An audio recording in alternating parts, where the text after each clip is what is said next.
How does that come about? Can you just pick up the phone and call him and say, can I come and see you? No, I mean, look, the thing is, I've known Trump a long time. I competed in his Celebrity Apprentice show back in 2008, ended up winning it. And then every year after that, I'd go back in as his boardroom advisor. Then when I went to CNN, I interviewed him probably 30 times at CNN. And we became pretty good friends. And he would call me every 3 weeks. We'd have a chat on the phone and stuff. Next thing I know, he's running for president, and then he wins. And suddenly I'm in this extraordinarily, weird, surreal position of the most powerful man on earth actually being someone who I consider quite a good friend. So I get the interviews because he knows me, he trusts me. Does that compromise you, though, Piers? Does that compromise you? Because people say, oh, well, you're friends, you're not going to give him... you'll always get accused of... Sure. Oh, you didn't give him a hard time. I'm not going to take a large hammer, metaphorical or real, and start smashing him over the head. But that's more pragmatic, because Trump would just yank the interview.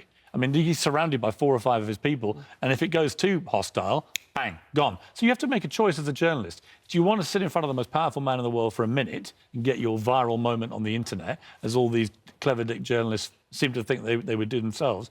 Or do you want to have a relationship ongoing? He might be there another 6, 7 years. We actually gave you more time. He did. I saw him telling his people to calm down. We were supposed to be taking off, so it was all a bit frenzied in there. But I like to just hear him speak. I like to just ask him about a wide range of issues and get Trump's current views about stuff, whether it's Putin or Kim Jong-un, about whom he was fascinating, particularly about Brexit and Theresa May, where we've had all the topsy-turvy week that we've had. And actually, he said some really interesting stuff to me. So I think I see my job with Trump, given my relationship, is I'm the only Brit journalist that gets near him.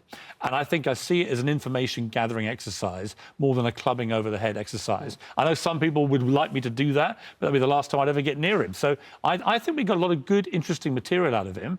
And yeah, look, if I had 2 hours, like a life story show, I'd obviously go a lot deeper on stuff. But it's not that kind of environment. I can't even begin to describe to you what it's like on Air Force One when they're supposed to be taking off with the mayhem that is erupting. I mean, you've got 5 helicopters, including Marine One. You've got the backup Air Force One. People don't realise there are 2 of them. I didn't realise until I saw that this morning. You have the Beast, this extraordinary car. There's a backup Beast. You have dozens of Secret Service everywhere. You've got snipers on the roof. You've got armed British police. You've got SAS in balaclavas. Does it feel frightening, or do you feel incredibly safe? It feels... Well, it's interesting. I said to him in the interview, I said, I can't work out whether I feel the safest I've ever felt or the most at risk I've ever felt, because, you're there with the most powerful guy, but he's also the biggest target in the world for attack. And when they're on airports like Stansted, out of America, they feel a bit vulnerable to attack because it's out of their normal comfort zone. How do you reconcile that with the image people like David Cameron wanted to put across by travelling EasyJet, for instance? I don't agree with that. It's a bit like with the royal family. If we're going to have a royal family, let them have the trappings of royalty. If we're going to have a prime minister, they should fly in the best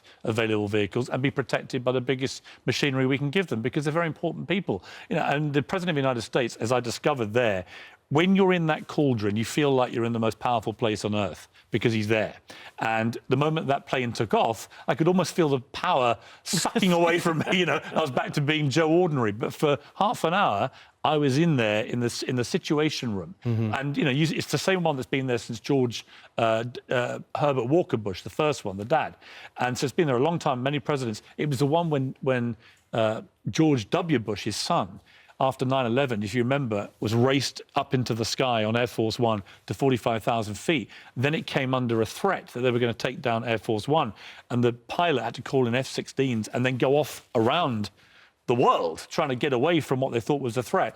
And that was all run from this same room that I was sitting in. So you feel like, wow, and there's a full operating theatre there. Full operating theatre, doctor, nurse, a full kitchen that can supply 3,000 meals a day. Anything the president wants, he can have. You've got the White House Which apparently everyone thinks he just eats burgers. Yeah. Well, no, actually, his menu, there it was, the menu in the Situation Room. It was all very healthy stuff. It was all like lemon chilli, rice salads, blah, blah, blah. So I think he's having a bit of a keep fit thing. He did say that he's definitely running in 2020. First time he said that on the record, which I thought was an interesting thing, because so far there have been lots of rumours. He's definitely going to run again. But I found 2 things about it really struck me. 3 things, actually. The first one, I'd say, his genuine humility about meeting the Queen, because his late mother idolised the Queen. And I think he felt that was for him, a big moment. He thought of his dead mum as he walked up to say hello. And I know, Eamonn, you recently had a touch with royalty yourself. It is quite a thing, I think. If your family are monarchists and you go and do that, it must be a big deal. I think the Brexit stuff was very significant, where he said, look, Theresa May's given me assurances that we can do a deal with the British then after he seems Brexit. to change his mind a lot, which is Yeah, but I think he's taking her word for it now. He was told at the start of the week, this white charter plan she's got doesn't allow for a free trade deal with America. So he did the blow-up interview about that. Then he's told by Theresa May herself it does. And now he's like, well, let's wait and see. Huge pressure on the Prime Minister if she's convinced Trump that she can to deliver on that. And thirdly, I thought his worldview. He's seeing Vladimir Putin today. Yeah. And it's the first time he got these two alpha male characters. He just saw Kim Jong-un. A lot of people go, why is he seeing these terrible people?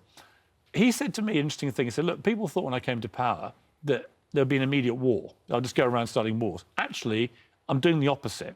I'm trying to stop wars. I'm getting in the room with people where there might be a war, and I'm trying to stop them. It's an interesting worldview that I think, a lot of people, like Winston Churchill said, to George war is better than war. Is it a bad thing if the American president actually gets in a room with people like Kim Jong-un and Putin?